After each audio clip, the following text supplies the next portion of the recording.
Hey there, my name is Katie and this is the How to Be a Minimalist YouTube channel. Today I wanted to take you along because I am going and doing some grocery shopping and I thought I would show you how I create a minimalist meal plan. I know I talk a lot about food on this How to Be a Minimalist channel, and I know some people are probably like, how do they go together?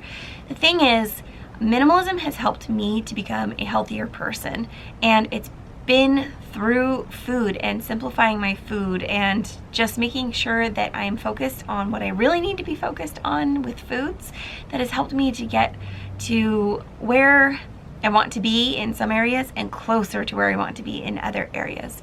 So minimalism has played a huge role in my health journey, really, and that's why I share about that and what I'm kind of doing that way. Honestly, minimalism created time in my life so that I could figure out how I really wanted to eat, and what I came to that would be best for me would be to be whole foods, plant-based as much as possible. Now, there are times when I make exceptions for treats or things like that, but mostly our foods are whole foods and they are almost exclusively plant-based for me. My family eats a little bit differently, but for me, this is the food that has given me so much more health, given me more energy and strength, and helped me to lose weight, which is something that I struggled with for a really, really long time. All of that being said, I wanted to show you how I create a menu that is both minimalist and will fulfill those needs, but also nourish me and my family. So I'm actually gonna take you over there and show you the menu that I have created. Okay, so I don't always write this out. In fact, I rarely do. I have a whiteboard on my refrigerator where I keep most of this information. This stuff is just in my head, and it's sort of just standard stuff on the menu. I always have a smoothie for breakfast, pretty much. Sometimes I have oatmeal, but pretty much these are the few things that my kids like to eat. For snacks, I always keep crackers around for my kids. If they're hungry, I always say go get a fruit or a vegetable. We always have apples and oranges. For vegetables that I have on hand, I usually keep some chopped up, or will be happy to chop them up, or my son just goes and grabs a carrot out of the bag. I'm kind of, well, my family kind of likes hummus, but if I'm gonna have a snack, it's likely going to be veggies and hummus for me. So I always keep hummus made, and you know, sometimes if it's out, my family snack on it. Lunch is either salad or sandwiches. Salad for my husband and I, sandwiches for the kids. That's like pretty much what we eat. Or burritos. So that's kind of like what they eat. Here's the deal. I used to try to make these all really complex, and it just got to be too much. Why do I have to make all these crazy meals for every single meal? I don't. So I accept that I just really like having a smoothie for breakfast. That's what I make for myself for breakfast.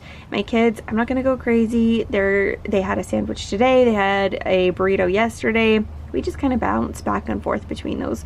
And my husband and I, we have salad for lunch pretty much every day. This is the main part that I really wanted to talk about, because I think a lot of times people go searching for recipes, and that's wonderful. If you love Pinterest, awesome, go for it. I definitely had a Pinterest stint. It was very short-lived though, because I felt very overwhelmed by the amount of different things that I was supposed to be making all the time.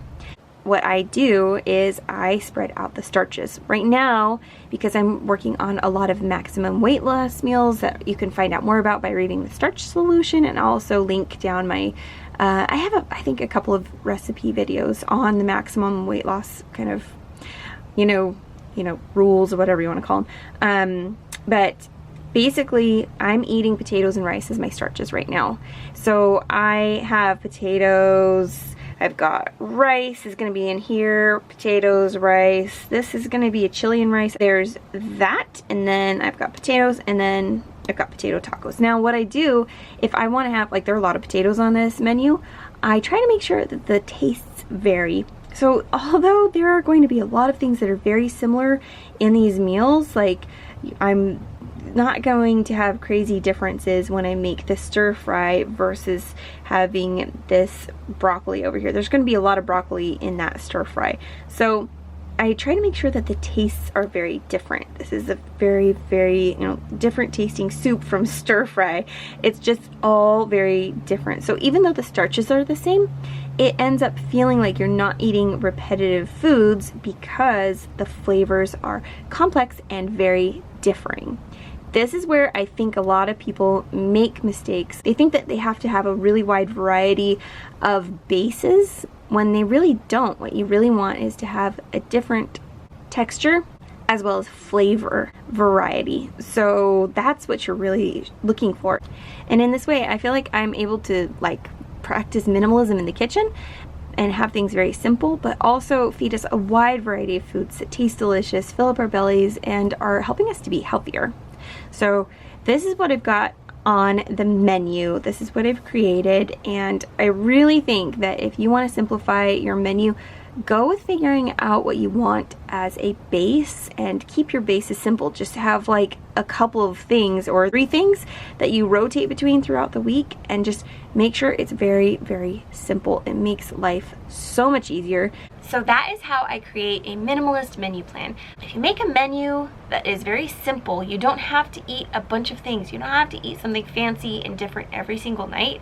And if you just keep your breakfasts and your lunches really simple, your life you can save so much time. Like, I always have potatoes in the refrigerator. I always have cooked rice. I always have these things on hand. If you check out my meal prepping videos, you can see kind of like what I make every single Sunday so that I'm ready to go for at least a few days during the week. I usually have 2 kind of big cooking days during the week. So much time saved, and it's made my life way easier. Makes me so happy. I hope you got something out of this. I just really feel like I talk about minimalism and food a lot on this channel, and I want you to know what the connection is. The connection is that eating plant-based has made me a healthier person. Minimalism enabled me to eat healthier so that I could be healthier, and I'm so grateful for both. I'm grateful for my health, and I'm grateful for minimalism, and there are 2 things that I really want to talk about. The video would be really long if I showed you the 2 different videos of making a meal plan and then also how I do my grocery list, but I am gonna go turn that into another video right now, and I will see you next time. I'll try to link that. If I post them at the same time, I'll try to link that other video down below. If not, look around during this kind of time frame and you'll see the other video. Thank you so much for watching. Please don't forget to like and subscribe. It really helps to grow the channel, and I will see you next time. Remember, it's all about the experiences, not the stuff.